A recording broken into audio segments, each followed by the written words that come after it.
Mission भुलाइल।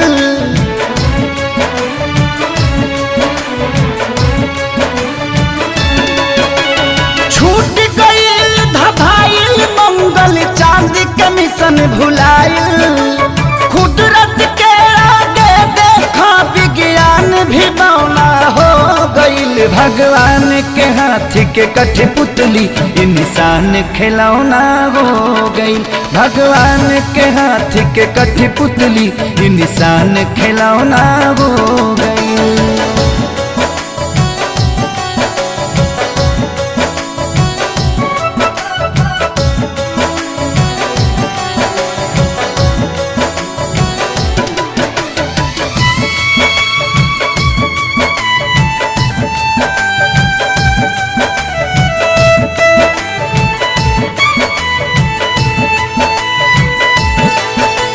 सब कर धन के ऐठल घर में बैठल बैठल मेट गईल।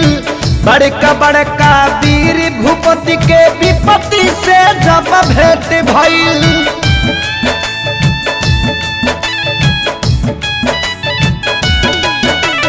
सब कर धन के ऐठल घर में बैठल बैठल मेट गईल। बड़का बड़का वीर भूपति के विपत्ति से जब भेंट भइल। त्राजिमाम जगत में भइल जब काम घिनौना हो गईल। भगवान के हाथ के कठपुतली इंसान खिलौना हो गई।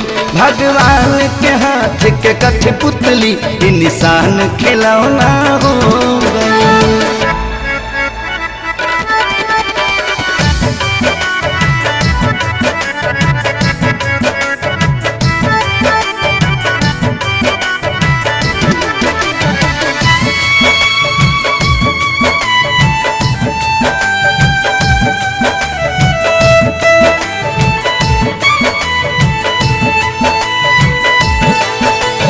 माथी पकैसन मौत नाचे देखनी जब नजार हो। अपनों से मिले जुले में लागता अब डर हो।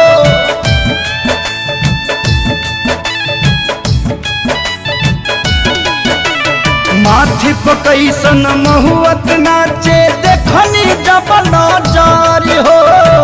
अपनों से मिले जुले में लागता अब डर हो।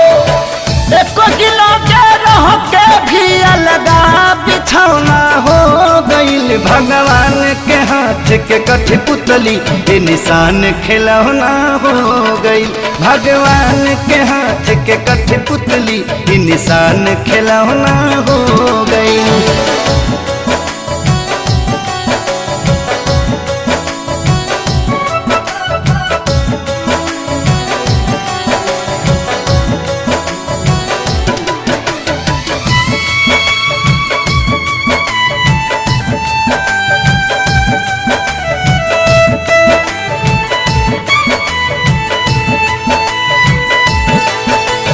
राजा के हथवा जोड़त देखनी प्रजा से करत गोहार हो। इहे देखी जिंदगी के लागल का बाकी मत हमार हो।